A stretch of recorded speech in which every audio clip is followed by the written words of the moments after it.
going to be a little bit of a mashup. I've been out spending time talking about technology and young children, and as time allows, we'll talk a little bit about that. But what I really want to talk about is how technology is impacting professional learning and the energy around transforming the workforce that's coming together right now. It really feels like there are two confluences in my world, the tech and young children and the interest in that and the excitement about that, and then how technology influences professional learning. I actually think it's one conversation, at least in my brain it's one big conversation, but I'm going to separate them out just a little bit. Here's a quick roadmap for the journey today. So we'll start with just a couple of nudges to ourselves about our 21st century obstacles and digital distractions and what that means to how we conduct ourselves professionally and personally. We're going to recognize our need, everyone in this room's need, and then all of the field's need for being more digitally media literate in today's world. I'm going to talk about some 21st century learning game changers and the way in which we learn today that we didn't learn not that long ago, and that offers amazing opportunities for professional learning. We'll talk about some new tools and technology-mediated professional learning. We'll get to, again, as time allows, to technology and young children as a professional learning case study, a way of thinking about a particular topic area and how everything I've been talking about around professional learning comes together. And in the end, we'll nudge ourselves towards becoming mindful media mentors and digital leaders who can transform the workforce. So that's the roadmap. So strap in, it's going to be a wild ride. So we start with digital obstacles for 20th century leaders because we were all born in the 20th century and here we are in the 21st century trying to lead. Sometimes our challenge is that we're clinging to old tools to complete new tasks. And we need to catch up and move on with what the new tools look like. A couple of cartoons to just nudge ourselves. Upper left, actually, you had a pretty great life, but you were looking down at your phone and you missed it. We all know that one, right? Lower right, most of the new arrivals in heaven seem incapable of conversation. They just stare at their hands in despair. So, do you own a smartphone or does your smartphone own you? And it's an interesting question. And if you're also the parent of a young child or grandparents of young children, then it has interesting implications for how we think as well. The question is, have we become smartphone dependent? Do you know the phantom ringer vibration syndrome? If somebody's phone next to you rings or vibrates, you grab your own, thinking it must be for me. Do you know that one? Do you know that the most hated words by adolescents that their parents say is, "Let me just check my email"? Why would that be? Because it's never a just, right? We're on our way out the door, we're going to go to the store, we're going to go to the game, we're going to get you to school, let me just check my email. How many times have we all said that? Maybe we need parental controls for parents. Maybe we need parental controls for adults like us who use technology. So do we preach what we practice? A couple more. Lower left, like father, like son. And then upper right, my favorite from the New Yorker. It keeps me from looking at my phone every 2 seconds, and he's got that cone of shame on that you put around a dog's head, right? And so I can't look down. I've got this thing in between. If we're going to be media mentors and role models for young children and for other professionals in the field, then how do we make sure that that's good news for children, parents, and families? And that's really the primary question we're asking around digital media and young children. The tools are already here. They're already in parents' hands. They're already in educators' hands. How do we make sure that's good news for child development and early learning? When we're left to our own devices, so from the children's perspective, how come none of them are looking at their phone and they're at the art museum and looking at the famous painting, and of course no one in that painting is looking down at a phone, but every adult in their lives does. An important reminder. So we have one device or platform to rule them all. This is not an Apple advertisement, but Apple is a good example of this, and yesterday just announced a whole new set of products. So from the watch to the phone to the iPad, we've got these devices that do all of these things. I'm not going to go through the list. You can take a look and see how many of those you do. I'm guessing all or most of the above. And it's interesting, isn't it, how all of this has changed. It's called an iPhone. I almost never use it as a phone. I just mentioned to Roger earlier, I don't actually like the phone, but I can't live without this for all those other reasons, right? For the management of my life and all of the things that I do. So that's interesting. So if you really think about a smartphone as a Swiss Army knife for the digital age, it's got all the tools in one package. So our digital media literacy matters. What we know, our attitudes about technology, our knowledge of technology, our experience with technology, our competencies in using technology, all leading to being fluent, to fluency with technology. For each of us who are preparing and supporting early childhood educators working in formal and informal settings with young children and families. One of the most rewarding parts of the work I've been doing in technology and young children has been the confluence, again, of informal educators like children's librarians, children's museum staff, zoos and nature staff, right, after school, out of school time program staff, and early childhood educators in formal settings coming together to talk about what are we going to do about these tools and how are we going to use them wisely. I think that's really an exciting opportunity. Digital literacy is the ability to use information and communication technology to find, evaluate, create, and communicate information from the American Library Association. National Association for Media Literacy Education says media literacy is the ability to access, analyze, evaluate, communicate, and act using all forms of media. A very 21st century definition, right? This is what we want learners to be able to do. Learners can't do it if their teachers can't do it. We've got to get there too. So what's your level of digital readiness? How does your digital fluency and readiness inform and impact your work with professionals and families? How does it impact the choices you make in your own professional learning? I'm going to talk a lot about professional learning this morning, and it's not something we do to somebody else. It's something we do for ourselves. And in the process of doing for ourselves, help others and guide others toward that same path. So the challenge out there this morning is that this is about us so that we can do even better with the educators and families we work with. Anybody remember the Jetsons? Okay, so I grew up with the Jetsons. Well, we are the Jetsons. Think about it. He had a phone that he could look at and make phone calls on and look at video on. He had a monitor where he could do two-way video calls. That all seems so far off and impossible. We do it all the time now. We do it with this, right? I mean, I can FaceTime right now with this, and so very interesting. So we don't really have a choice. That's my nudge this morning. Media literacy is about helping children develop the life skills they need to become thinkers and makers in the multimedia environment that is their reality. It's precisely because our culture surrounds us with media that we need to model healthy and productive ways to integrate digital media technology into our lives. It's the old, it's already here, so we better do something with it philosophy, right? You can't put the genie back in the bottle. You can't uninvent the iPhone. Right? They're going to just keep making it better and better and to do more, but you can't stop that. It's already here. I also find it interesting, again, attitudinally disposition, when those of us in the field who work with young children can't live without this phone, but then can't imagine how we use digital technology with children. That gap is what we need to be thinking about how we fill. So I think of technology use in early childhood as an onion and as a layer of an onion. 6 layers. Tools for personal use, everyday living, communicating, and connecting. So your iPhone, your iPad, your laptop, whatever it is. Second layer, tools and methods for teacher preparation and professional development, kind of on point for all of us who work with educators and work on professional development issues and opportunities. Tools for program management and classroom teaching. If you want a teacher of young children to use technology wisely with children, give him or her a tool to use in their teaching of young children, and they'll be much more engaged and interested in proceeding. Same thing in my early days as a child care administrator, Apple IIe computers. Anybody back then? VisiCalc? Anybody do your center budget on VisiCalc? Okay, so back in those days, having this tool was what made it compelling. That's still the key issue for me. It's a tool.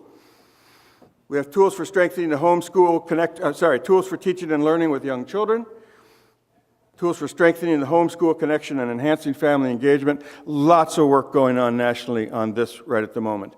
We've got these things. Parents are carrying these things.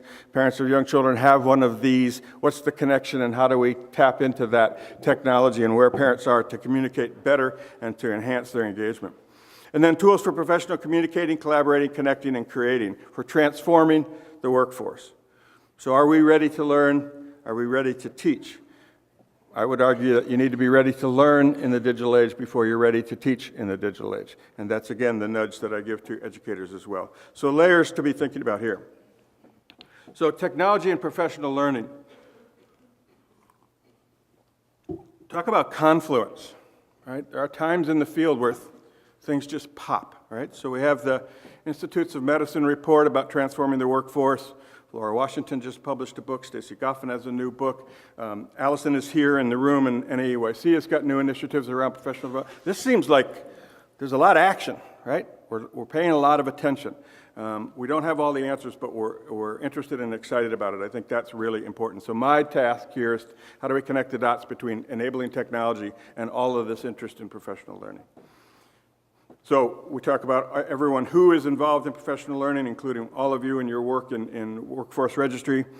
What is it? I think about pre-service, in-service, professional development, continuing ed, lifelong and life-wide learning. I'm talking about the whole deal, right? It's not technology when you take a course at the community college and then that's that. It's technology in all of the ways that we're thinking about professional learning. Technology to enhance the ways that we're doing professional learning and teaching others about how to learn as professionals. In this book that came out a year ago, Roberta Schomburg and I wrote about the challenge of teaching with technology. From the NAEYC position statement, pre-service and professional development should include in-depth, hands-on technology experiences, ongoing support, and access to the latest technology and interactive media. Educators need opportunities to play and create using these tools. And examples of successful integration of technology and interactive media in early childhood programs should be compiled to provide support and inspiration. I was part of the group that wrote those words. I feel pretty passionately about them, but there's a gap. There's a gap. We know what we should be doing in teacher preparation, and in many cases we're not yet. We're moving in that direction, so I want to nudge all of us who do teacher education and professional development as well. Interesting report from the New Media Consortium in 2014, their higher education edition. They identified low digital fluency of faculty, but that it was also a solvable challenge. So faculty had low digital fluency. Remember I asked you how fluent are you? In general, not so, not very yet, right? But this is something we can solve. Professional development for the professional development providers to get ourselves up to speed. Despite widespread agreement on the importance of digital media literacy, training in the supporting skills and techniques is rare in teacher education and non-existent in the preparation of faculty and the rest of us who prepare teachers. So there's two layers of the onion there that we're struggling with, right? We are not preparing the preparers, and we are not preparing the generation of teachers in the future. In the spring of 2015, we graduated thousands of early childhood educators across this country from distinguished universities and colleges with degrees in early childhood education and teacher preparation programs who knew this much about digital media and teaching, because we haven't integrated it. So this is a top-down and a bottom-up challenge. And you're all lurking around at the top, so that's the nudge for all of you. We've got to get on it because we can't actually get to great use with kids, and we can't get to great use in professional preparation if we don't. If instructors are reluctant to embrace new technologies in the promotion of digital literacy, students will not see the importance of these competencies to succeed in the workforce. That's a quote from that report, to succeed in the workforce. Interesting. Professional development offerings where digital literacy is forged through partnerships, mentorships, or peer-to-peer learning rather than a loose connection of various trainings are key to overcoming this challenge. I think we might say that that fits professional development in our model for what we think is best. Digital media literacy is essential in the 21st century. Sorry, you don't get to opt out. Digital media literacy is an access and equity issue. We have to do something. Digital media literacy is a teacher preparation issue. It's unacceptable that teachers are coming out of teacher preparation programs not ready for the digital age that they are teaching in and that their children have been born in. Digital media literacy is a workforce transformation issue. Yes, that's why we're here, right? How do we do this, and how do we use this in ways that really can move the needle? Another report from the Gates Foundation, very interesting. 40% of the faculty members at 2- and 4-year institutions who did the survey are interested or are using or are interested in using innovative techniques and technologies. All right, that doesn't sound so bad, Chip. 4 out of 10, maybe it's not great, but it's not bad. Look at the next bullet point. But of that 40%, only half, or 20% of the overall survey, had actually used them.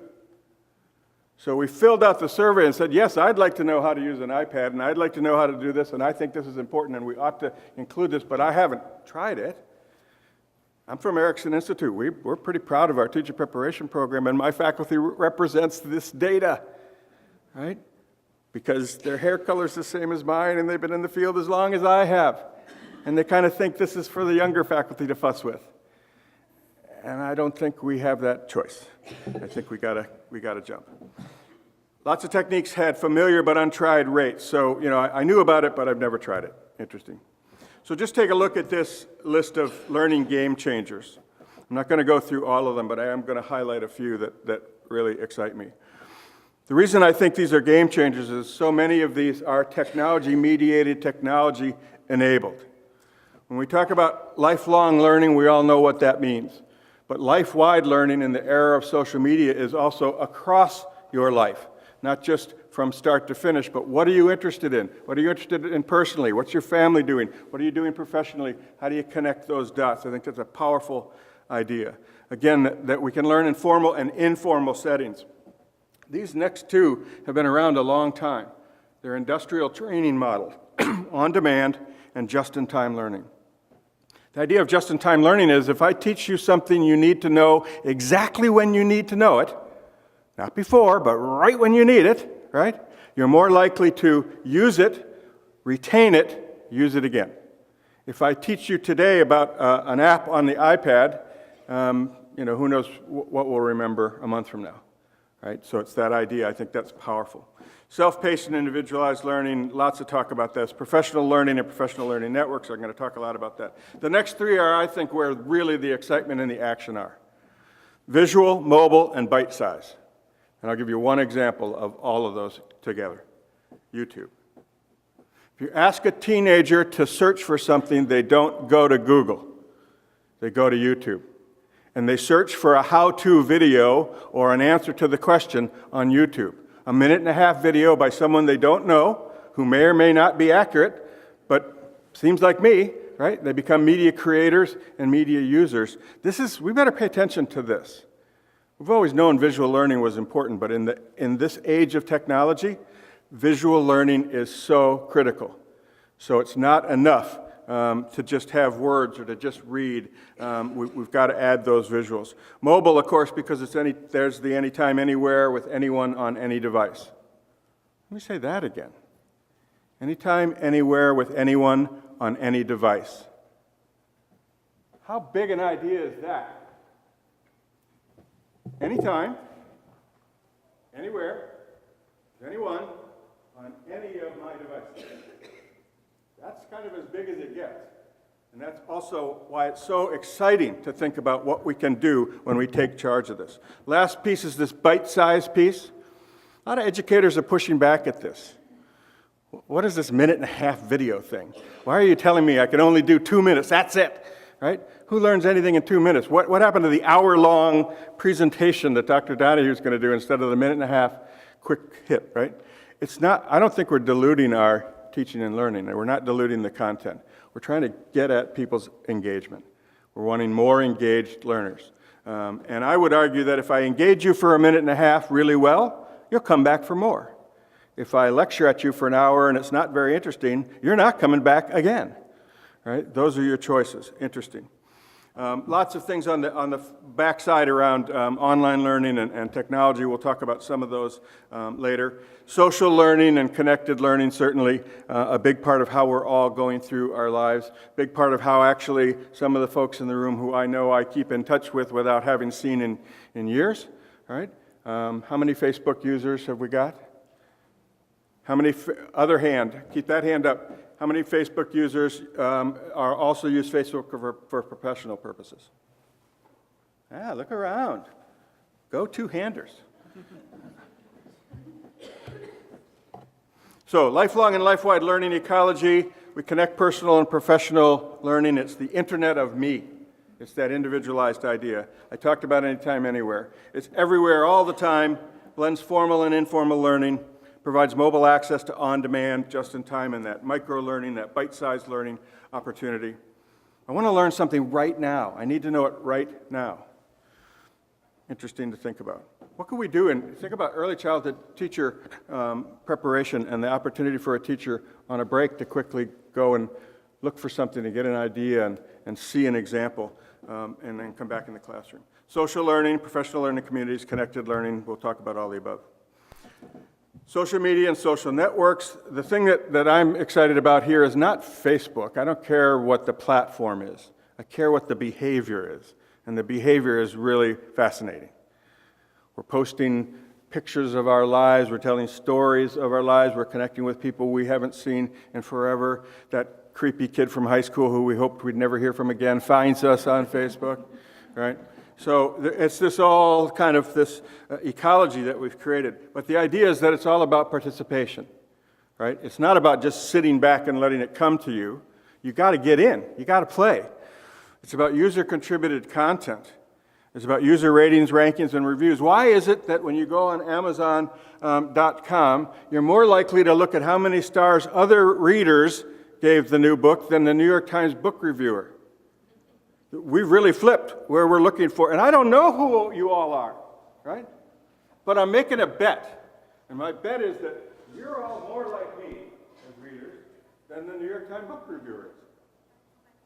I'm going with this. It's 4 stars. I'm in. Click. I got it. How are those stars driving our purchasing decisions?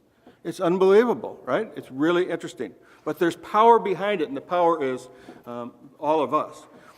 Think about Yelp and reviews of restaurants in your community. Peer-to-peer learning, I think, is the winner of the whole deal. If we can get teachers learning about teaching from other teachers and with other teachers, now we're there, and technology can do that. Technology can do that. In our online programs at Erickson, the most powerful thing we hear from our graduates is this: I never had a chance to learn with other teachers in this way before. And then it falls to us to say, well, how do we keep that going? Crowdsourcing, everybody know what that is? I ask a question of the group, and we look for answers. And then again, this professional learning network. Connected learning puts the learner at the center of the experience. It depends on active participation and meaningful contributions. You can connect, but you're not connected if it's a one-way flow, right? So you can read what's on there, but how do you jump in? So here's where peer-to-peer sharing, storytelling, and collaboration come in. It's based on an understanding of how to use connections to find answers, crowdsourcing, user ratings, rankings. How do we tap the group that's in this connected community to learn with and from? It's a way for individuals to organize their resources, interactions, and tech tools. You know what I find most fascinating in connected education, connected learning opportunities for teachers, is telling stories, sharing their narrative. Here's what I tried in classroom today. Anybody else have trouble with that? What happened when you tried that? Here's a little video of me today. What do you think? Right, that kind of putting it out there, putting your story out there, really requires that you believe your story has some value beyond yourself. That's pretty powerful for professional learning as well. I call this the connectivist approach for constructivists, right? So we're all about being constructivist, and now we can be connectivists. So here's some tips for all of you about connected learning and being a connected educator. So we start with our own digital media literacy. Use the tools in your hand to connect. This one will do just fine. Let the digital experts teach you. If you can't get your iPad to work, find a 4-year-old. They'll have it going in no time. Go on YouTube and look at just go to YouTube and type in iPad and toddlers, and you'll get hundreds of thousands of hits. Now, we can have a debate about whether toddlers need to be hanging out with iPads or not. That's not my point. My point is, how did they know? They're 2. They've never done it before. How'd they know? Because I didn't know, right? I looked down and I said, what am I supposed to do? There's no buttons, there's no keys. What am I supposed to do? And the adult learner goes, geez, I'm a little worried about breaking it or getting it wrong. And the child is all about using it and figuring out through getting it wrong how to get it right. That's a big shift, too, in the way that we think, and I think that's exciting. Nudge yourself from linker to lurker to learner to leader. There you go, the 4 L's. So it's okay to start by just linking to a group and seeing what it's like. It's all right. It's okay to get a little deeper and really start to pay attention and lurk around a little bit more. But then we need to start to think about, how do I become a learner? How do I become a leader and a contributor? It's about participating and contributing to that online community. It's not a passive decision. The other thing about professional learning communities, professional learning networks versus communities of practice, and we've all used that phrase. I always feel, I've done this a long time, I always feel like a community of practice, it's almost like a marriage. I'm making this deep commitment. I got to be in for the long haul. I don't even know if I want to be in for the long haul, but I got to be in for the long haul, right? And I think that keeps a lot of people away from linking and lurking because they're afraid of that sense of commitment. I'd rather have you dabble, jump in, jump out, move in, move around, find what works for you. That's the point of personalized learning, right? If it's not feeding you, then onward. Find something else. That's okay. Share your personal stories, your professional best practices. Again, the value of peer-to-peer learning. The reason I have this slide on and I'm making eye contact with Allison about this one is this is a shift. In higher ed, we do what I'm doing right now.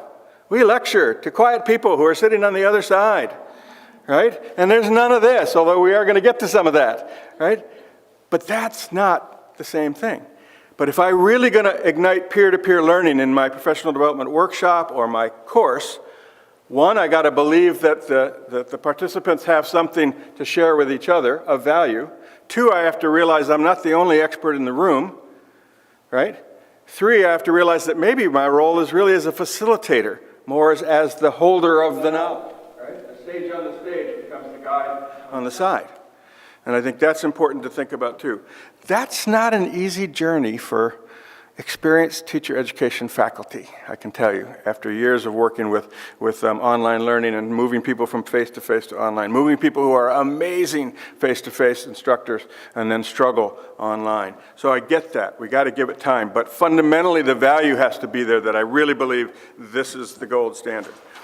We build relationships through personal connections, through respectful interactions, and supportive contributions.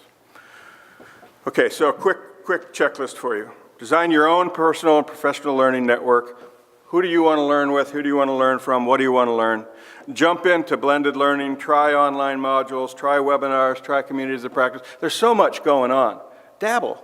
Take a chance. And it's, if you say, yeah, that webinar is really not for me. And then I'm going to say, I do a lot of these webinars, and they're not so much for me either, unless we make them interactive, right? And we have the technology to be interactive, and yet we just talking PowerPoint slides, right, for now. Here's what happens in my office when there's a webinar like that. I get my office clean, my filing gets done, I get caught up on my notes, right, because it's just and I'll pay attention if something catches my mind. That's not engaging adult learning. That's not engaging professional learning. That's what we have to shift. That's why we have to figure out how to be good at it as well. Use collaborative tools for online meetings and presentations. I was on a call yesterday, a national call. We used Google Docs and their whiteboard thing. It drove us all crazy, and it amazed us all at the same time. It was messy. People are adding stuff at the same time. Somebody's moving something. Just like, I can't keep track. I don't know where my own idea went, much less trying to keep track of yours. And yet, as we got better at it, we realized this is really powerful. We're capturing our ideas in real time. We're adjusting ideas based on what each other is saying. We're coming up with some consensus as a group. So the tools are there. We just got to play. We've got to have time to play. I think the other challenge for us as leaders in the field is we don't take time to play. We go high stakes right away. Our first webinar experience is how do we do webinars? No, our first webinar experience is the national webinar we have to do for the National Workforce Registry Alliance, and don't know what I'm doing, right? I mean, that's the deal. So how do you play a little bit more? Find and follow your trusted sources and curators. I love the word curation because it's a deeper level to me. Back when I started and the internet was getting going, Roger will remember the word of the day was aggregation. If you had the site that aggregated all the stuff about a topic, you were gold. Well, I don't have time to look at 10,000 links about a topic. Tell me the 3 that really matter. That's curation, right? So find curators you trust, whose instincts and taste seem to fit your own, right? And then learn to curate yourself. I think this is a huge 21st century opportunity. Because you can't curate if you haven't paid attention, right? I can't pick the best if I haven't looked at the whole list. So I've got to have a deep dive, and then I can say, surface those ones. Set aside time to get and stay connected. This is a big deal. Any of you find that your social media eats you alive? Any of you have that reaction when you go back on social media that there's so much has happened since I was here the last time, I got to go through everything and find it? Anybody have the reaction that says, I must get to the end or I'll miss something, right? I got to read all the Twitter feeds, I'll miss something. Yeah, you'll miss something. Odds are if it was interesting, one of your people you follow will have liked it and it'll turn up again, right? You can't possibly keep up. And trying to will just be a disincentive to trying to, right? So just jump in, see what you can see when you can see it, start to find people that are interesting to follow. People ask me about Twitter all the time and what the point of Twitter is. I don't know that I knew the point of Twitter when we began. In fact, I know I did not know. I'll tell you what it is for me now. It's a real-time search engine. Because I have a group of people around the world who are interested in technology and young children who post on Twitter, who post links to an article from the UK that I never would have found otherwise, right? Who post resources and information, who connect with each other. I can't find all that stuff, but I do have time to go through and find and look at what other people have found for me and then to push some stuff back. That's the power of all of this. Start a tech play group. I love this idea. This is the number one thing we say to teachers of young children in early childhood programs. Start a play group. Play with the technology first. Because, you know, they get high-stakes stuff too. One-to-one iPad programs in school districts across the country that buy all of these, hand them to teachers and expect magic in the classroom, but there's been no professional development. I don't even know what I'm supposed to do. I don't even know how to use it. Well, back in my day of Apple II and Apple IIe computers, when the teacher didn't know how to use it, it ended up in the corner with a blanket or a towel over it. And the reason it had a blanket or a towel was in those days we were really worried about dust in the monitor. I don't know why we thought that, but if you also remember those giant monitors, right? But the idea was, I don't know how to use it, I don't have time. So here's the reverse teachable moment. If you're an educator of young children, you got experts all around you. You don't need to know how to do it. You need to be willing to say, I don't know how, would you show me? And turn that into the teachable moment. How empowering is that for a young child to be the teacher of the teacher? Well, I can show you. Let me show you how you do that. I can show you how we got there and what we did. Powerful ideas. But it takes a confident teacher to not be the sage on the stage. A confident teacher to say to the 3-year-old, can you show me? I've tried. I don't know what I'm doing. Connect the dots between what you know, what you do, and what you are learning. And that notion of connecting the dots is important, and I'll come back to that. So professional learning networks, a vibrant, ever-changing group of connections to which educators go to both share and learn, reflect your passions, expertise, areas of interest, and inquiry.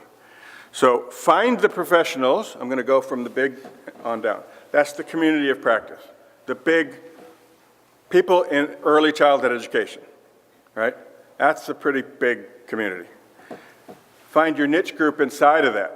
People in early childhood education who are interested in workforce development issues. Well, now it starts to get smaller. Within that smaller group, find the key leaders and the colleagues and the friends who you want to really follow closely, right? Now we've got a professional learning network. And know when to say when. Because screen time isn't just an issue for young children. Screen time's an issue for us as adults as well. And actually, the young children are watching us and our screen time really carefully and wondering how we can be so hypocritical about their screen time when we won't turn the thing off. But this, again, this notion is this is something you have to work at. Professional learning to transform their workforce. Again, the IOM report, I won't go through all of these, but it's interesting to think about, again, Allison's efforts and the other efforts that are going on around professional learning, your own efforts in workforce development and workforce transformation are all around these kinds of principles that came out of that study. Has anybody seen the final report? Has anybody got that on their desk? It's huge. I was invited to testify, do my 10 minutes in front of the group, and I chose to talk about how unprepared teacher educators were to educate teachers in the digital age. And I got pretty wound up about it in my 10 minutes. I'm not seeing lots of technology influence infused in here. I'm saying that the technology overlay is going to come from us as the professionals and the practitioners. High-quality professional learning, intentional, ongoing, coherent, we know these things, collaborative, interdisciplinary, tied to practice, responsive. Collaborative and interdisciplinary are two things that I've been talking about already that are very technology-mediated, right?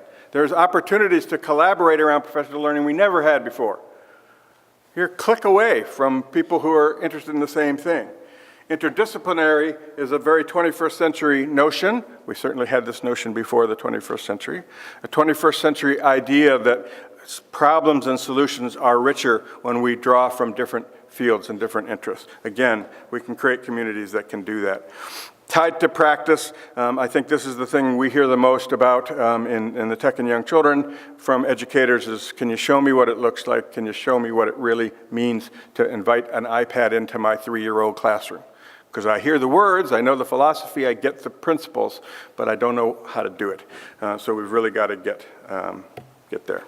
So I want to talk just briefly about digital badges, and then we're going to circle back around. So I'm just going to kind of put your toe in the water here.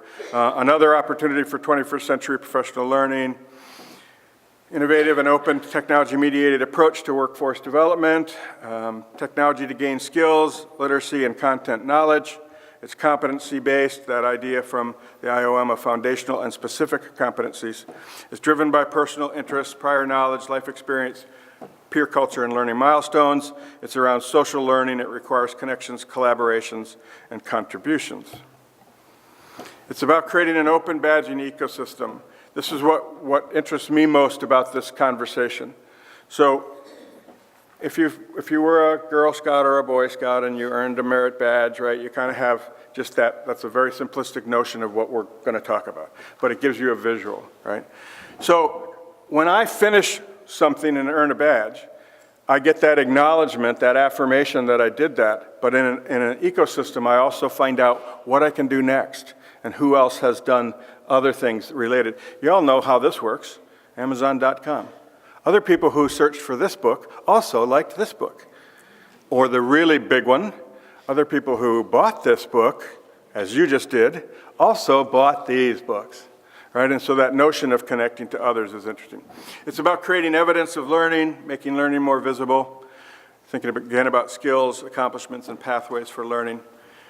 A lot of folks are talking about micro-credentials and this idea that we're breaking it into smaller pieces that can then be connected back to formal learning, integrated into existing systems, are portable, provide a new currency. These are ideals. These are things we need to work toward and for and make happen if badges, in fact, becomes a solution that makes sense for us. Encompasses lifelong, life-wide personal and professional learning. I got interested in digital badges for a very digital media literacy reason. It occurred to me that if I had early childhood educators who needed to learn how to use digital devices, I ought to get them using digital devices to learn about how to use digital devices. Does that sound obvious? Right? Use the tools to figure out how to use the tools. Get their hands on it. So that was the appeal to me, and I'm really looking forward to where the work has gone and hearing more about that. Transformative learning with digital tools. What does it mean to be literate in the 21st century? We have to learn how to ask the right questions. Inquiry, critical thinking, and problem solving are the coins of the realm. We have to know how to get answers. Information gathering and curating. Okay, we're not as likely as the teenagers to go to YouTube for our how-to video on something, but we are likely to go to Google and Google it, right? And that's kind of helpful. But when you get 10,000 hits on your too big of a question, right? How do you know? How do you drill down? And how do you trust the resource? That's digital media literacy, right? Knowing what information to trust. You all remember that insurance ad where, well, it was on the internet, right? We know better now. Know how to work with people around the world, opportunities for social and collaborative, connected, participatory, sharing stories. We really can be global learners in ways that we've dreamed of and dabbled in before. Move from consumer to creator, representing, making, tinkering, and coding. This is an important leap, this notion that we don't just consume media, we create it.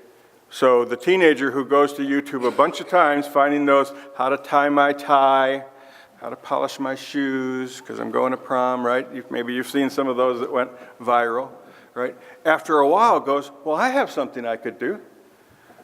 I could do something like that. And they become a media creator. That's a huge step forward. It's not enough in the 21st century to just let it wave over us. And be a reflective educator, lifelong, life-wide, be mindful and intentional. Questions are the new answers. In the 21st century, it's not about having the answer, it's about knowing how to find answers. That's where the action is, right? And that's where these tools are so powerful for all of us. How are we doing on time? Okay? So a reminder, I showed you this before. Our digital media literacy matters. It's about attitudes, knowledge, experience, competencies, resulting in intentional appropriate use. I want to spend a little bit of time talking about technology and young children because I think it's a good case study around professional learning and the need for the field to learn about something new that's been challenging. What do we know? Well, again, back to connecting the dots. We have the NAUIC and Fred Rogers Center joint position statement. The Education Commission of the States did a report in 2012. RAND Corporation did 6 reports in 2014. I've passed along a very clickable resource guide that somehow will get shared by email or put on the website to get to all of this if you're interested, so click away. 0 to 3 wrote a report on setting the record straight about screen sense in young children. You can imagine the impact that has. All right, everybody with me? 0 to 3. Here somewhere.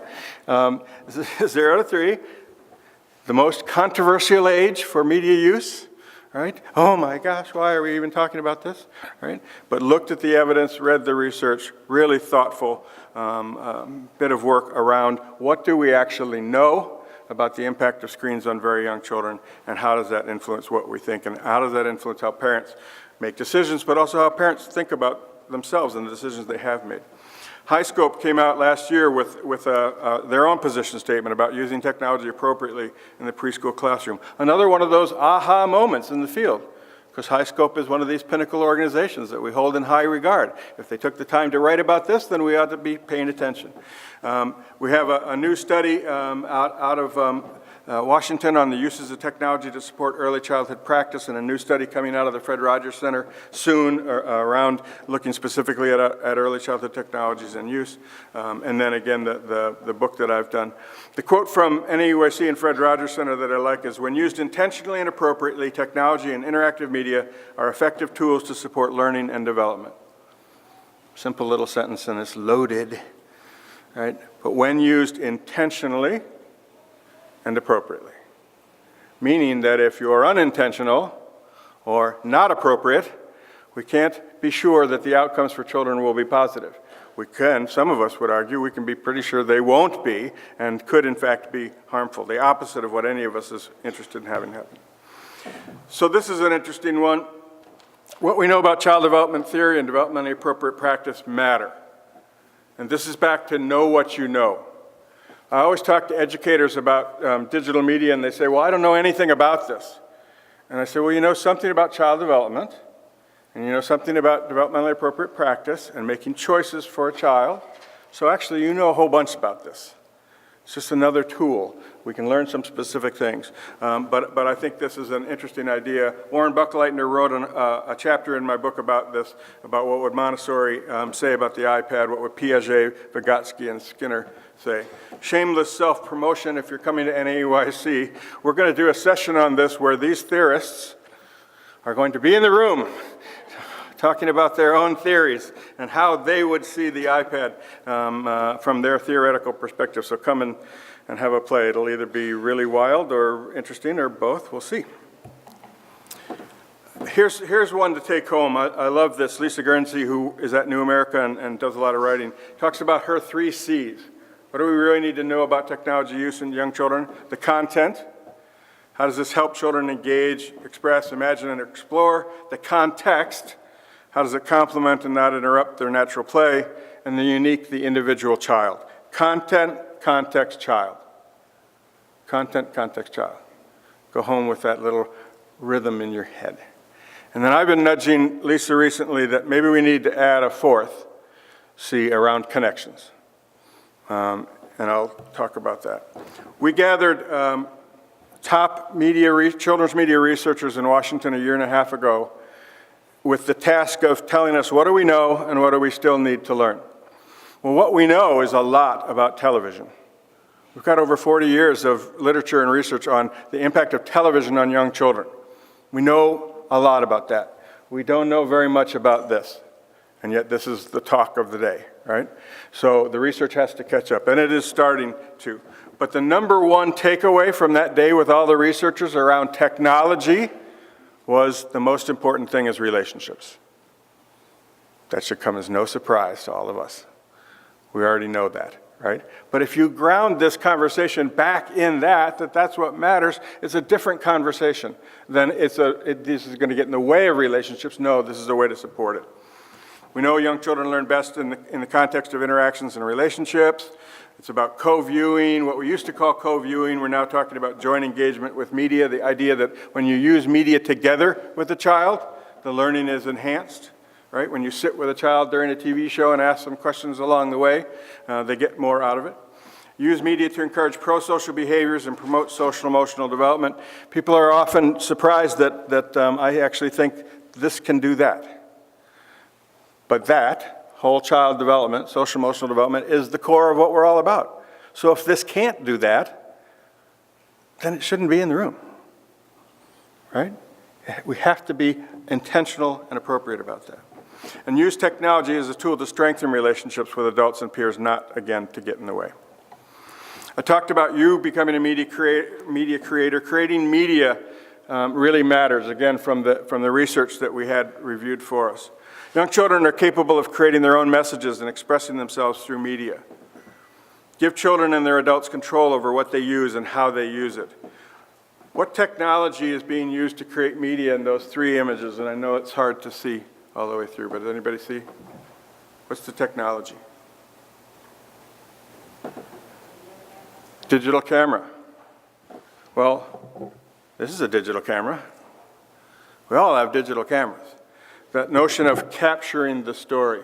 I'll tell you one very quick story about this that was an amazing thing to witness. 2 kids are in the block corner. They've been busy all morning. They're building this amazing structure. Of course, what do we do with block structures when it's time for circle time? We take them down. We put them away. All the amazing is lost. This teacher went over with her iPad and took a picture of the tower with the 2 proud architects by. She interviewed the architects, each of them about what they were thinking and what they were doing and how they worked together to decide to make this structure, right? That story becomes a little living ebook that gets sent to parents. Parents, of course, are delighted, right? So this is a nice little story, but here's the payoff. Technology also allows young kids to revisit in some really powerful ways. Because 2 weeks later, those 2 kids come to the teacher and say, can we see that movie about us and that tower we built? Because, of course, they would want to see that movie many times, right? But their intent was to build the same tower. Let's build it again. What did we do? And in almost no time at all, but in very language-rich opportunity, they decided, well, why would we build it the same? We already built that. Let's build a new one. And probably thinking, let's build a new one that's worthy of another video story, right? But this idea of capturing is so important. So kids can be their own people who document their own lives with media in really interesting ways. Give kids control over what they use. Move from consuming media to making meaning with media to creating media. All right, this slide is an important one because this is often where the biggest pushback comes. And I call it the displacement theory of technology. And the displacement theory is, if you invite one of these into the classroom, something else has got to go. There's not enough room. This comes in, something's going, right? And so the fear is, if this comes in, there goes creativity and wonder. That's the end of that. Nobody will ever be creative again, right? There goes open-ended exploration, because apps, for the most part, are not particularly open-ended, although I just described making a book in a very open-ended way. There goes unstructured and active and imaginative play. There goes loose parts and hands-on learning. Interesting debate during the position statement process about whether this is hands-on learning. If you're anti-tech, you have a very clear answer to this question. Right? That is not hands-on. That is not small manipulatives. That's not blocks. That's not sand and paint, right? That's not that. But it's an interesting digital age question about what we might need to start to think about different definitions. Authentic engagement, outdoor play and nature. Well, here's a tip. Take it outside. What I love about this device in early childhood programs is that it is mobile, right? We call it mobile technology.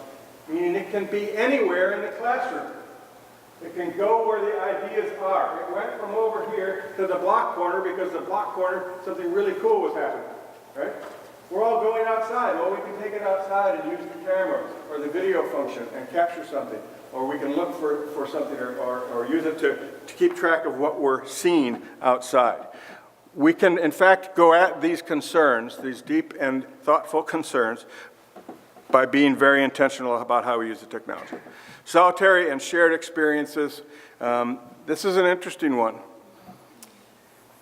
If little Chip is in the reading area, 5, emerging reader, busy reading all morning by myself, have I been antisocial? Have I been inappropriate? Has the teacher left me reading too long? You probably would say no to all of those. If little Chip's in the computer area for 15 minutes with a screen, somebody's freaking out. Right? So we need to find the space for both, that solitary and shared opportunities. The other part about this that I think is so fascinating is this multi-touch screen has 11 input points, meaning 11 kids with one finger each could do something at the same time. Or little Chip, who really doesn't like to share, could have all 10 fingers on, and Roger could come over with his finger and touch, and he could do it too, right? The idea of this is the opposite to me of relationship killer. It's an invitation for multiple kids to come together and try stuff together. So that's really exciting to think about. So again, I'm saying I agree with all of these. These are my EC essentials too. This is what kids need in the early years. But whether or not technology can support, enhance, or get in the way of that depends on how we use it. Learning beyond the screen matters. We have to foster expert learners, help children connect the real and the virtual worlds. That's another thing people get concerned about. Children will get lost in the virtual world and not know what's real. Turns out they're a lot better at that than we are. Turns out that the real silo makers between real and virtual are the adults.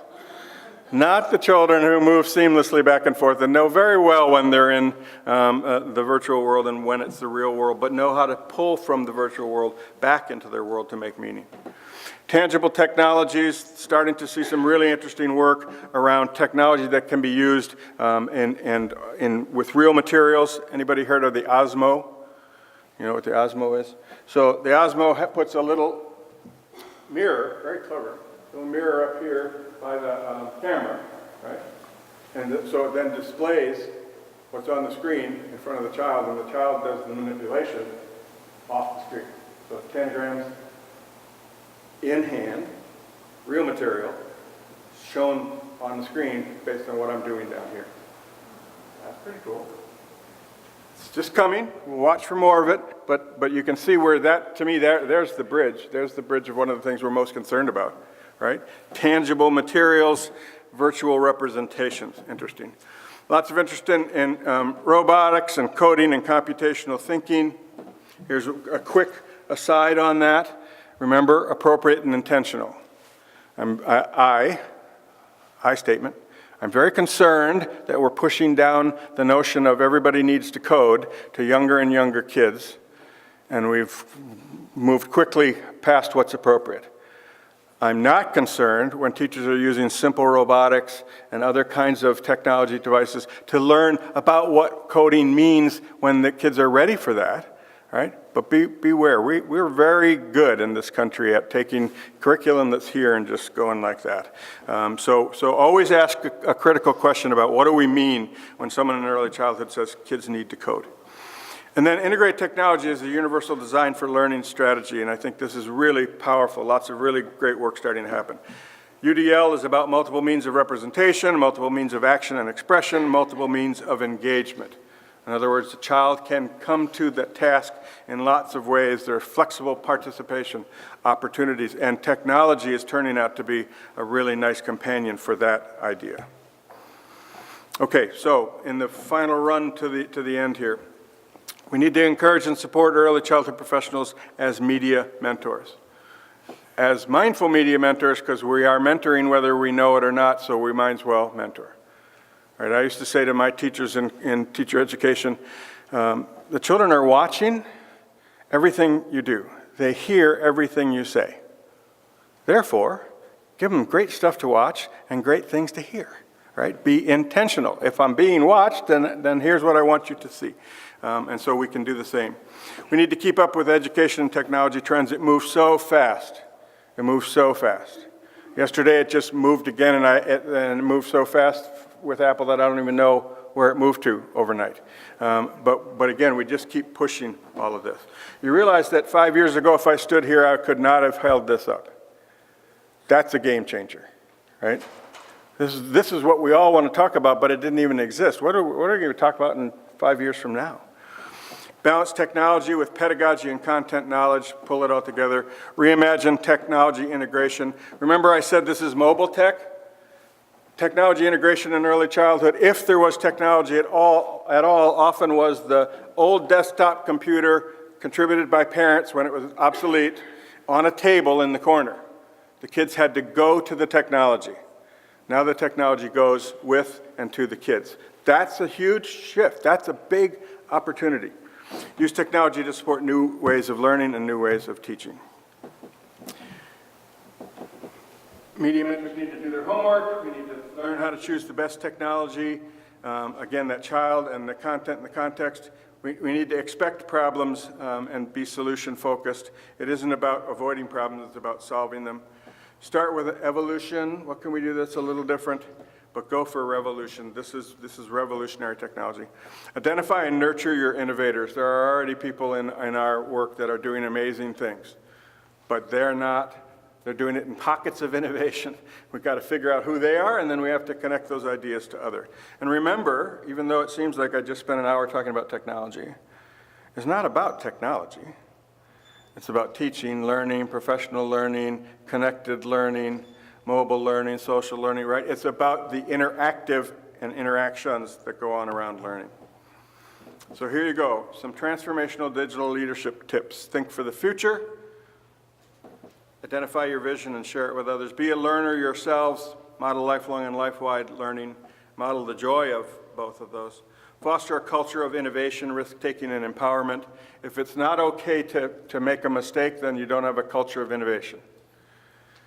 And one of the things that's great about coding is, coding's all about making mistakes. Nobody writes code perfectly the first time. The idea is you try it, you looked at it, it didn't work, it did something unexpected, I go back, I rewrite it again. That's the learning, right? We can learn something from that in the way we think about young kids. Model digital expectations and best practices. How will it be used? Cultivate digital leaders in all roles. Another thing that we've really had fun thinking about, digital leadership is not a top-down proposition. Early childhood program, maybe the director's the digital leader, but maybe not. Maybe it's the teacher in the 4-year-old classroom doing really innovative things who can then move it up and across in interesting ways. So we can have a much more distributed model of leadership around what we're doing with digital technology. Be connected leader, and again, it's not about the technology. And I always like to end with this quote from Fred Rogers. As a senior fellow at the Rogers Center, been really influenced by thinking about what Fred had to say in his day and the technology of his day to support healthy child development. Fred said, "Let's not get so fascinated by what the technology can do that we forget what it can't do. It's through relationships that we grow best and learn best." And doesn't that sound like Mr. Rogers, right? That it's about the relationships. I think that helps us get to a lot of places. Just clicking through, and we're going to switch off here, some of our favorite resources at the Tech Center and some new books coming along the way. Here's who we play with. Here are some of our curator and trusted sources that we like to hang around with and learn with and from, and that's exciting. So I'll leave you with that. You can come and visit us at our site and get these slides, get handouts, but they've also been provided, so hopefully you'll have another access point for them. So keep learning in the digital age so that we can help young children, parents, families, and educators be successful digital learners as well. Thank you for your time.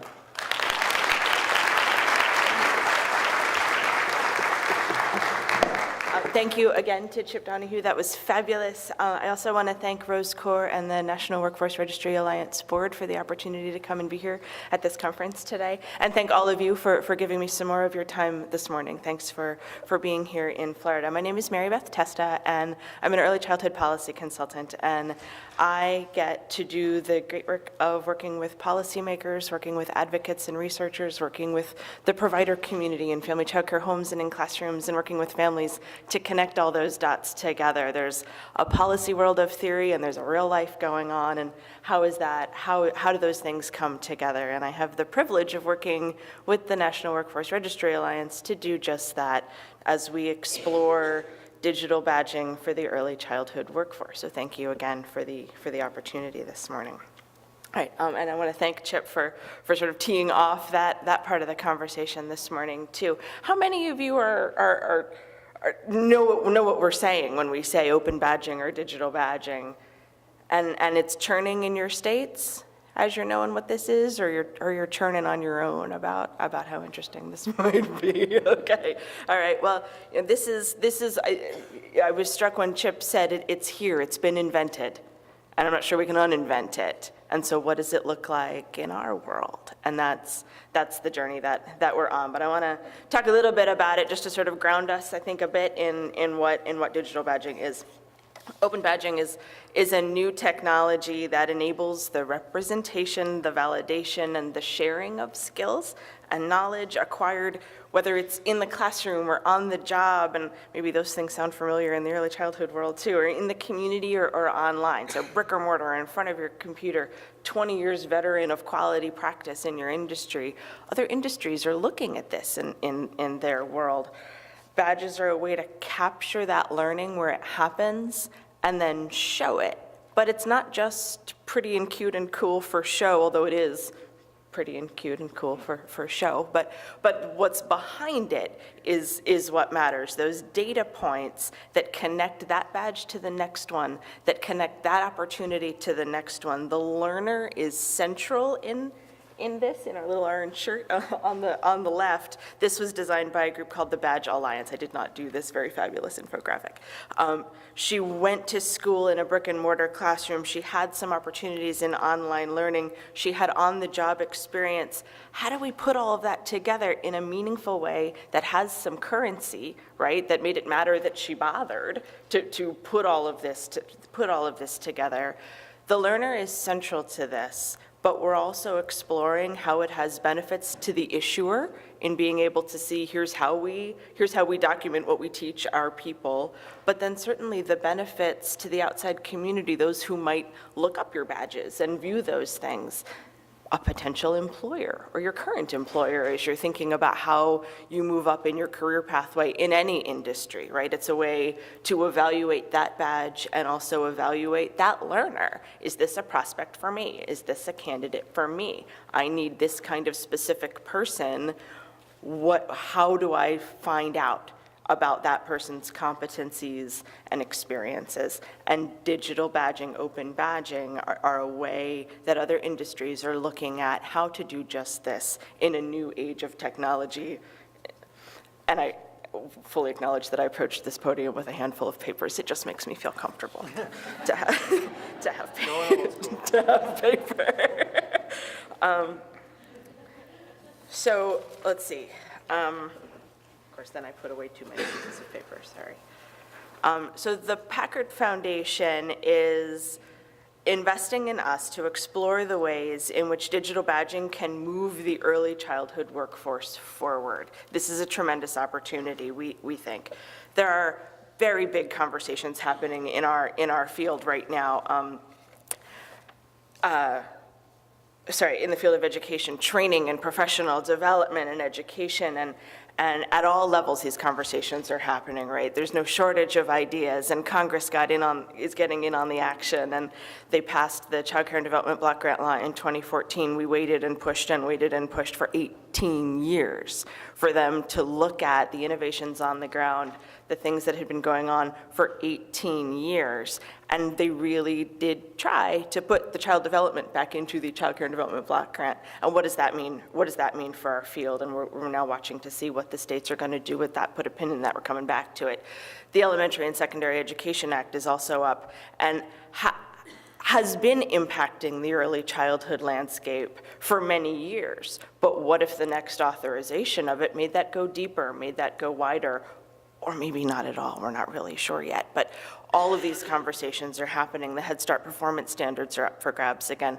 All of these conversations are happening through the Transforming the Workforce report, and you'll hear from the excellent Albert Watt later today about that. I'm excited about that presentation. Meanwhile, in the context of our field, we're having all of these big conversations where 50 states have 50 different ways of doing things, and it varies even within those states by setting, by funding stream, by where that child lives, by how much money their parents make, by what agency is administering it. And in some states, those things come together in really smart and cool ways, and in some states, they couldn't be further apart, right? And probably a lot of you are maybe somewhere mushing in the mix. This is not new to you. But this is the context in which we're having these conversations. Well, and what about the BA, right? And what about this pathway, this incredibly important study and this incredibly important set of results? What does that pathway look like? The digital badging conversation is not instead of a BA. It's not instead of anything. But for those of us that work with the workforce we have right now, they need competencies, they need skills to support their practice right now. And as we pursue what the IOM calls a multi-year endeavor requiring a great deal of financing, not just because it's hard or it's going to take a long time doesn't mean we don't start, right? But in the meantime, we're operating with the workforce of today, and the BA seems really far away for a lot of these people, but they're caring for our young children right now, this morning, in every state. And so what if digital badging was a part of that pursuit? It's one of our questions. So it's not instead of the BA, it's not instead of credentials like the CDA, or instead of anything else. It's data points that can be used, it's electronic, and it's digital, and visual, and the field doesn't need more layers and disconnects, right? That's part of our context too. Boy, do they have some fractures, right? And we're not trying to add another sort of lob into the middle of that. But we think that the inconsistent alignment across and even within states, across systems, is both the reason badging is needed and also a concern for that practical implementation. Like I said, we don't want to just lob another thing out there that makes life hard. We're trying to advance our workforce. They are at the center of our conversation. We want to work together to sort that out. And we are working to sort that out one meeting at a time. I want to thank the Council for Professional Recognition and NAUIC for their tremendous advice in this project as sort of a steering committee, if you will, with the National Workforce Registry Alliance. And we've had the expert guidance of national organizations and agencies giving their time to shape these ideas too, and that includes Child Care Aware of America and the National After School Association, the National Association for Family Child Care, the National Head Start Association, 0 to 3, and even the Administration for Children and Families at HHS and the U.S. Department of Education are giving their thoughts to this project too. And we really appreciate the tent that they've come into so that we can do this exploration for our field. So our project together, through these meetings, one meeting at a time on this journey, we have a few principles that have come together, those guiding principles, that it has to have value to both the practitioner and the employer in bridging the gaps in professional development pathways. The system needs to have currency. It needs to get her something. It needs to be executable. We don't want this to just sit on a shelf with other ideas that we've tried and didn't and weren't able to carry forward. It has to work. It has to have a set of best practices. Open badging, in the land of open badging, anybody can create a badge. Well, what would that mean for the early childhood field? Do you really want me sitting at my house creating badges? No, what would, you don't, you don't. What would those best practices be, and how would we agree upon those things and then get those acknowledged by other people who do acknowledging that move our field forward? How would all of that get connected so that we can say, built by this entity, therefore good, or trained by this entity, therefore good and worthy? So what are those characteristics that would go into best practices? There need to have some shared required data points. You can't have a badge and call it good if you only answered these 3 questions, but we asked you to answer a dozen questions for that one. Those badges don't come together quite as well, we think. The goal is also to be inclusive. This shouldn't just be something that the biggest entities can figure out how to pull off. There's a lot of really good training, for instance, going on and offered by individuals and smaller entities in states and communities, and sometimes that's that lifeline of professional development in communities. And so how do we make sure that they're not shut out? The goal is to be inclusive. So guiding principles that are sort of framing our badging journey. We're also asking a lot of questions, and I got to tell you, in these conversations that we have, somebody asks a question and then it triggers 3 more great questions, and we wrestle with that for a while, and it's really been tremendous. But from the small to the big question, who would issue the badges? And how would they be validated? And do we need to create another whole set of entities about that? Or who would we say would be the right and comfortable thing for who we are? Who's going to tell who is qualified as a trainer? Whose job is that going to be? What standards and criteria would the badges need to meet in the absence of an authoritative body, right? We're not going to open the U.S. National Agency on badging, right? But in the absence of that, what are those best practice standards that would need to be met? What would motivate a practitioner to bother if we're going to build all of this and put this out there for her? What would bring in the employers to value this, to start using this, to look to this as they look to recruit and retain the best and most qualified? What would bring in the state agencies so that as they look to compliance, as they look to their systems, as they look to everything in between, what would bring them to this table to use digital badging as part of their workforce systems? What's the role of the registries? These are all the questions that come up and are churning. A picture has started to come together over the last few months based on these. Ask a question, ask 3 more, keep asking questions. 3 types. A participation badge. I went here, I did this, I was a member of this, I went to this conference, is one type, and maybe that has some value, but that's not the same as a competency badge, nor is that the same as a competency demonstrated badge. which is where we all pour some more coffee and go back to the table and keep trying to unpack some of these things. But this is the picture that I think that is starting to come together. So, okay, we grappled at this level, very 30,000-foot what if, and who, and when, and best practice, and competency. We grappled at this level for a while, and then we thought, we need to get a little bit more concrete. If we're going to unpack this and try this in a meaningful way, what if we tried like a case study? And by using a practical example, we could test some ideas, ask some more specific questions, reveal the pitfalls in our theory, because that's really helpful for our learning too, and answer our questions and answer each other's questions. We needed something relatively straightforward. Turns out infant-toddler competencies, not straightforward. So we needed to pick something that kind of lived in a black and white world, okay, that we could sort of unpack and take apart. And we thought, well, they did just pass that child care law, and maybe there's something in there. And we picked the health and safety training requirements in the CCDBG law passed in 2014, which is gearing up for implementation in the states now. This particular example is something that gives the states something in common.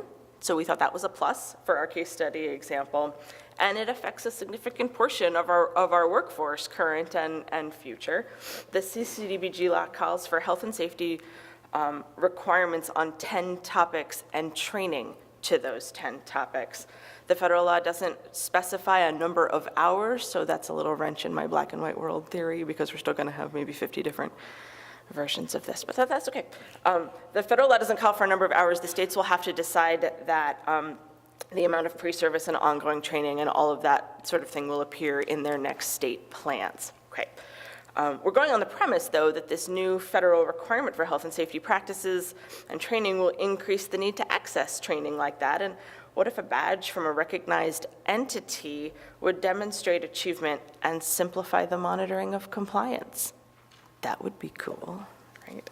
So, of course, this is just a slice, and we don't mean to say that the health and safety training is our whole affair of what we're talking about for our workforce, or this is really just a slice of their professional development needs. We fully acknowledge that. I just wanted to share that too. But we needed a place to start, and it might lead to other hot ticket possibilities too. I've accomplished this, what's the next thing? What's the next thing after that? So even within this case study idea, it's pointing us back to some more big conversations that we're unpacking, not just it varies by setting, it varies by state, it varies by funding stream, all of that very real and important context. But we're also having some terrific conversations about how badging plays in our conversations about compensation, career advisement, making efforts count, making experience count, portability, and connecting all of those dots. So how could badging move us forward in compensation, right? We're asking for more, we've got to pay these people. This is a huge set of conversations, right? How does badging help? Well, for the health and safety badges, I think it probably doesn't, right? It's just our starting place, it's our case study. But if we thought about compensation levels tied to sort of bundles of training, bundles of competencies, and what if our badging and our data points behind those badges were our super clear way to say she's earned it, she's ready, pay the woman. Let's have a compensation conversation for her. Career advisement, sorely lacking in so many communities and states for so many of our professionals, and the context of disconnected requirements and agencies, right? Any one teacher in any one program, even in a family child care home where she is the one-woman show, and certainly across classrooms in centers, there's any number of funding streams and sets of requirements coming in. So what does career advisement look like in the navigation of that web? For badging, it could be an opportunity for people who are sort of trying to engage in those systems, but they're confused, they're being led astray. They have a conversation with this agency person, they have a conversation with this monitor, they have a conversation with this funder, and all of a sudden they don't actually know how they're being compliant, let alone striving forward in their practice and their own education. The stackability of these badges might actually help with some of that We could build ways into the badge itself. Completed badge A, and then it blinks and says you haven't. That's way oversimplified. I don't mean that it's gonna blink really, but okay. You completed this. The data points trigger. Now you could do this or this, and you didn't know that, right? Because you've got some old information, or you're just trying to get through your day. You've completed this or this, and now you could complete this or this, and all of a sudden you're on a pathway, and that's fabulous, and the information is clear, and you have opportunities to see how you're moving forward in your own endeavors. It's a way to try to figure out that pathway without, because how many of these teachers have so much spare time to try to figure out how to navigate all of these systems, especially in states where we've made that particularly difficult for them. Just saying. It's also got some potential maybe to drive them to more face-to-face contact. Hey, it said I could do this and this. I'm going to make a call to my local supportive person in the field and say, hey, is this real? Do we have training like this? Does this exist? Because I didn't know. And that would be really good, bringing her into the system. Taking something like health and safety gets them on a path, maybe, in a way that points them to the next substantive thing that they can do. We're having these career pathway conversations in a totally disconnected reality, and maybe this helps to smooth this out. Making the efforts count, right? So there's all kinds of scenarios, right, that we raise when somebody comes out with the research says this. Well, I've got this exception and this caveat and this person.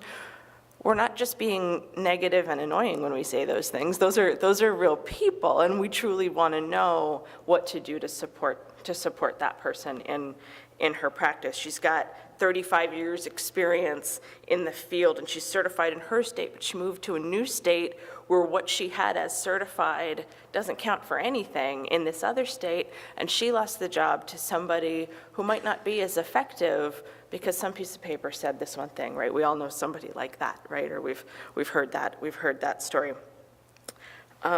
What about formal education or a credential in something that's not early childhood education?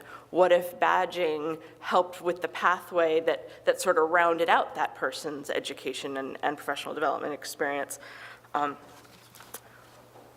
The person who has hours and hours of training, right, because she's dutifully complying, or over the course of her 20-year experience, that adds up to the hundreds of hours. And hopefully that's good and sequential training, right, that is indeed influencing her practice. But at the end of the day, she's got a stack of pieces of paper that says she did it. They don't add up to anything. What if the data points behind badging helped to explain that her practice is good and her training has been intentional and sequential and now is this, and therefore this. Therefore she is quality. Therefore she gets paid more. Therefore she is qualified for this next round of this. These are all the what ifs, right? But these are all real people, again, that we all know some version of it. There's new developments in research, and what if there was a brand new development long after you achieved your BA? What if the badge helped you on that pathway to sort of patch the new information or the new best practices? People who do a lot of training and never saw themselves getting a degree maybe see themselves in this way, and that's huge. The BA is a long-term goal, needing long-term financing. We mentioned the BA is intentional and sequential, and we believe that represents competency. That's the goal, right? Can a badge represent pieces on the way to that and pieces after that? We also have been talking about the portability. This is a challenge in our field, employer to employer, even within a state. You've accomplished this, but we do it differently here. Maybe it's a different funding stream, and that's the reasons. How does she move seamlessly employer to employer? How does she move seamlessly state to state? These are real issues. This is the same issue with paper certificates, right? I'm going to move to a new state with my papers, but maybe the digital nature of a badge is sort of the catalyst for helping to figure out how moving from California to Nevada can still get you hired in a good job for which you're qualified.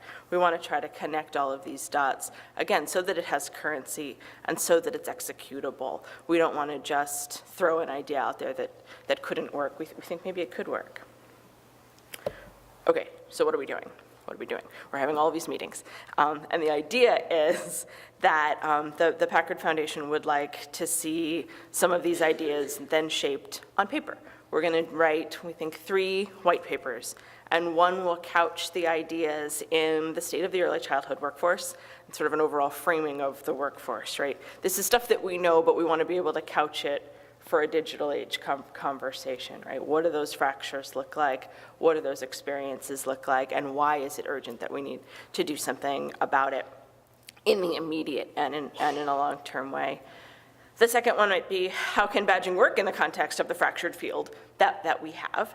We're churning on those ideas. And then the third might be some of those best practice routes, right? Because anything goes, go ahead and whip up some badges in your basement. It's not really what we're going for. What might some of those best practices, ideas look like? What would those routes be for badging in the early childhood workforce? This is a lot, right? This has been a tremendous exercise over the last few months, and this is a lot to sort of throw at you this morning if this is new territory for you. We're unpacking the questions and the perspectives, and that process, I think, is very valuable. We're trying to bring some enthusiasm, not just about the next new toy, because that's not useful, but about really making a difference for the early childhood workforce today and in the future. Does digital badging have a place? Other industries think so. Our process continues this afternoon and in the weeks ahead. You each have a little green half sheet in front of you. We want to hear from you, even if your answer is, I don't know what you're talking about and no one in my state is talking about this. That's useful to know too. But if you're churning on this, or this triggered ideas for you, or you're involved in stuff in your state, anywhere on this spectrum, if anything that you heard this morning, a gap I didn't mention that you'd like to see bridged, a role for badging in your world as a registry, how you see this impacting your work, we need to hear about that. We're really curious about what you're seeing and hearing and doing. And we do have a little bit of time, so I would also encourage you to talk with one another. There are some tremendous experts in the room on this very topic. But talk with your neighbors, and as you fill out that half sheet form, would you please give it to Rose or bring it to the registration desk? We sure appreciate you. We will keep you updated on this project and on this exploration. And thank you again for your time this morning.